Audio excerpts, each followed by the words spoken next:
Hi, I'm Ben Wadilla with Popular Mechanics. Today on Saturday Mechanic, I'm going to walk you through the basics of taking care of your car.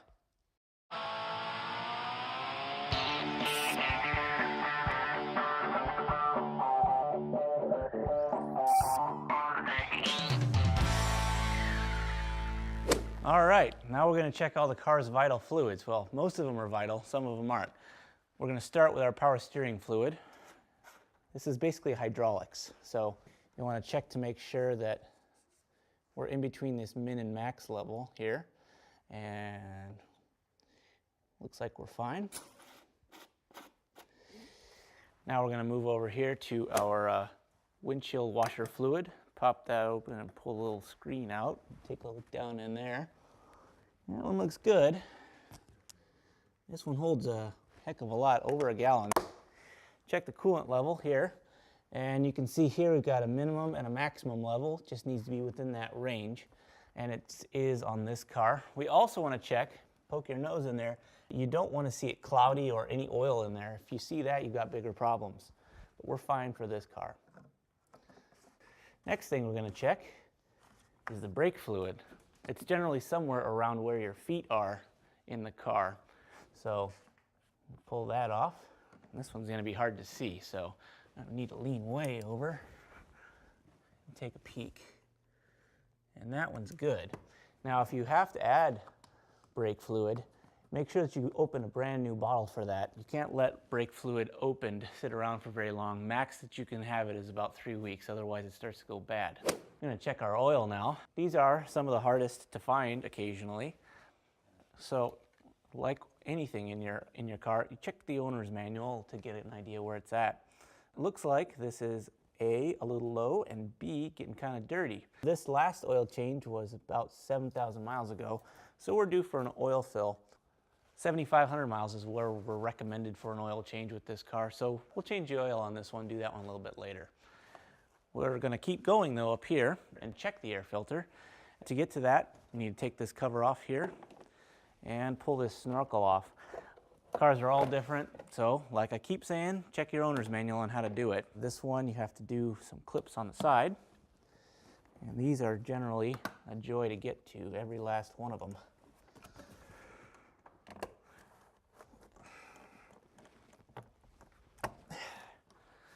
All right, hopefully we can pull this off now. Sometimes it's a little bit of a challenge. So, we'll pull this filter out. All right. Definitely dirty, time for a new one.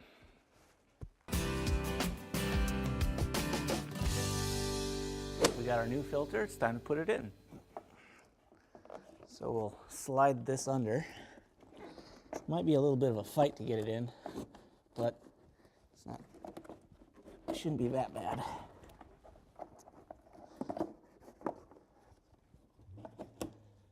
And it just slides into place like that. Make sure you get it good and seated. You want to have a good seal around the end and the edges. So now we can clip this back in place. That. And like that. These are good and fun to fight sometimes. This back one is really fun. All right. So now is when you would check your cabin air filter if your car has one. This one does not. So we're going to put this intake piece back together, put the cover back on, and move on to checking something else. Since we're up here, might as well lube some things too. We're going to hit the latch here, but you're also going to want to hit all the hinges on the doors, on the hood, in the trunk. You can really tell in a couple years the cars that don't get lubed up regularly. I like to use white lithium grease. It stays well and it lubes pretty good, so just get a nice coating on there.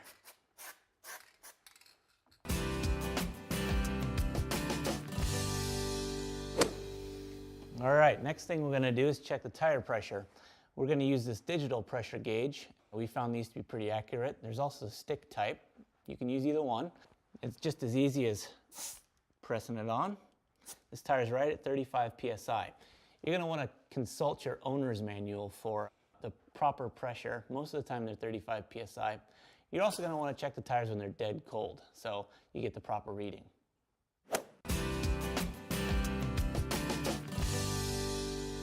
All right, now we're going to change out the windshield wipers. It's always good to do this about twice a year, especially after winter. Wipers usually end up getting beaten up pretty bad during winter, so it's good to put a fresh set on when spring rolls around. You're only going to really need a screwdriver for this job.